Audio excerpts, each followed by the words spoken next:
Pak Herbert ini Deputi Pengawasan Kementerian Koperasi. Jadi yang bertanggung jawab nanti koperasi bermasalah ini beliau. Kalau lihat dari mukanya sih bukan muka bermasalah. Pak Supomo ini Dirut LPDB, Lembaga Pengelola Dana Bergulir Kementerian Koperasi. Di sini ada Bu Langkah prioritas Kementerian Koperasi terutama terkait industri susu nasional.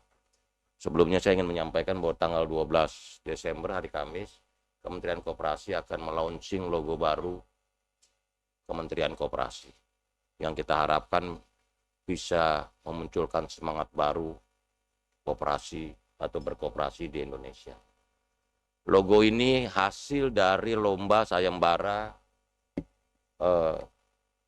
logo koperasi yang dalam 2 minggu antusiasme luar biasa, hampir 2.500 peserta.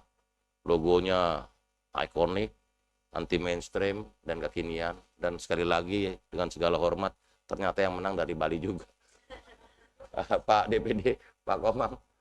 Jadi Kementerian Koperasi nanti logonya akan kita launching tanggal hari Kamis 12 Desember. Pemenangnya dari Bali juga. Maksudnya pembuat logonya. Dan saya senang karena logo koperasi dibuat dari partisipasi masyarakat. Jadi kita minta seluruh masyarakat, anak muda yang ingin membuat logo Kementerian Koperasi, kita persilakan ikut, dan ternyata luar biasa, antusiasmenya luar biasa. Dan mudah-mudahan nanti bisa menggambarkan semangat baru berkoperasi di Indonesia. Pertama-tama terima kasih atas waktu yang diberikan.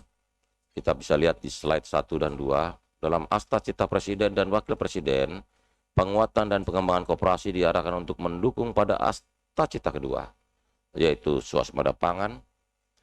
Asta Cita ketiga, pengembangan industri agro maritim berbasis koperasi. Dan Asta Cita kelima, industrialisasi hilirisasi melalui koperasi. Beberapa hal yang terus kami upayakan sebagai bentuk penguatan ekosistem koperasi, karena saya kalau di koperasi nggak boleh pakai kata ekosistem, tapi katanya ekosistem, beda dikit aja. Karena koperasi, jadi ekosistem. Ini tolong pembuat materi harus koreksi ini. Saya masih tulisannya, bahasanya ekosistem.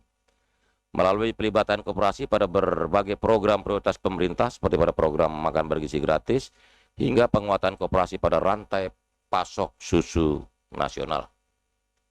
Bapak Ibu hadirin sekalian, kita bisa lihat di slide ketiga, di mana Kementerian Koperasi berkomitmen terus mengupayakan peningkatan industri susu dalam negeri melalui berbagai langkah-langkah strategis. Salah satu upaya yang akan kami lakukan adalah memantau bisnis proses koperasi susu, dari kontrol kualitas pengumpulan susu hingga distribusi susu. Hasil pemantauan tersebut akan menjadi baseline information yang kami untuk merumuskan kebijakan atau fasilitas yang diperlukan oleh koperasi susu. Karena melalui langkah tersebut kami harapkan dapat meningkatkan produksi susu nasional sekaligus makin mensejahterakan peternak sapi. Bapak Ibu hadirin sekalian, dari data tahun 2019 hingga tahun 2023, produksi susu dan populasi sapi perah terus menurun. Padahal di saat yang sama kebutuhan susu untuk konsumsi dalam negeri terus meningkat, di mana data terakhir pada tahun 2023 menunjukkan kebutuhan susu dalam negeri sebesar 4,5 juta ton. Secara makro dapat kami sampaikan kondisi industri susu di Indonesia sebagai berikut. Yang pertama, produksi susu segar dalam negeri atau disingkat SSDN saat ini hanya mampu memenuhi sekitar 22% dari kebutuhan nasional, di mana produksi susu masih terkonsentrasi di Pulau Jawa, khususnya di Jawa Barat, Jawa Tengah, dan Jawa Timur, di mana Provinsi Jawa Timur merupakan provinsi yang memproduksi susu terbanyak.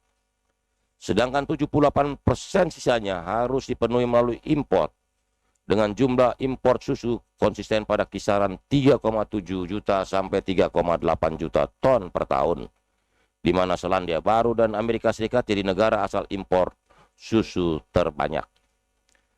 Rata-rata produksi harian susu pada koperasi produsen susu masih sebesar 9 sampai 10 liter per ekor. Pada peternakan sapi perah modern, produksi harian susu seharusnya minimal 25 liter per ekor sapi. Kondisi ini semakin menantang dikarenakan beberapa aspek. Yang pertama, rendahnya produktivitas sapi perah kita. Yang kedua, keterbatasan sarana dan prasarana seperti minimnya ketersediaan peralatan pemerahan dan peralatan pendinginan. Yang ketiga, kesulitan akses pembiayaan. Yang keempat, kurangnya penggunaan teknologi. Yang kelima, persaingan dengan produk impor. Dan yang keenam, kondisi iklim yang tidak stabil sehingga memicu munculnya penyakit untuk hewan ternak. Sebagai contoh, pasca kejadian penyakit mulut dan kuku atau PMK di tahun 2022, karena sesuai data tahun 2023 dan data tahun 2024 sampai bulan November ini, penurunan angka produksi susu, populasi sapi perah, dan jumlah peternak sapi masih terjadi. Ini berarti PMK yang sempat melanda peternak sapi tahun 2022 masih memberikan dampak negatif hingga saat ini. Untuk merespon tantangan tersebut, Kementerian Koperasi akan menempatkan koperasi sebagai agregator peternak sapi melalui berbagai langkah strategis. Yang pertama, peningkatan kualitas dan standarisasi produk susu lokal. Kedua, kegiatan promosi, edukasi, dan penguatan kemitraan. Dan yang ketiga, peningkatan daya saing produk lokal, di mana pengembangan produk olahan susu dan diversifikasi produk. Keempat, peningkatan akses distribusi produk susu. Dan yang kelima, penyediaan kebijakan pemerintah yang mendukung penguatan industri susu nasional. Bapak, Ibu hadirin sekalian, kami optimis dengan koordinasi dengan Komite 4 DPD RI, karena kita berharap semoga rapat kerja hari ini membuahkan kesepakatan yang positif demi peningkatan produksi koperasi susu. Oleh karena itu kami memohon dukungan Bapak Ibu anggota DPD, khususnya Komite 4 agar berkenan pertama mendukung upaya intervensi kebijakan dan fasilitasi yang kami lakukan untuk penguatan industri susu nasional baik di tingkat pusat maupun di daerah. Yang kedua, meningkatkan kolaborasi melalui kerjasama penyediaan infrastruktur, pembukaan akses pasar, penyediaan teknologi baru, hingga pelatihan sumber daya manusia yang sesuai peraturan perundang-undangan untuk memperkuat industri susu nasional yang berkelanjutan. Kami sangat terbuka untuk kerja-kerja produktif memperkuat industri susu nasional karena kita paham dan sadar bahwa susu adalah memberikan kontribusi besar untuk investasi sumber daya manusia Indonesia baik kini maupun di masa-masa yang akan datang. Dengan sumber daya manusia yang cerdas dan produktif, kita berharap Indonesia bisa mewujudkan Indonesia Emas 2045. Demi mewujudkan Indonesia maju, kita berharap bisa bekerja sama dan terus mengeksekusi banyak hal untuk memperbaiki industri susu nasional di masa-masa yang akan datang. Demikian yang dapat kami sampaikan. Terima kasih. Wassalamualaikum warahmatullahi wabarakatuh. Shalom. Om Santi Santi Santi Om. Namo Buddhaya.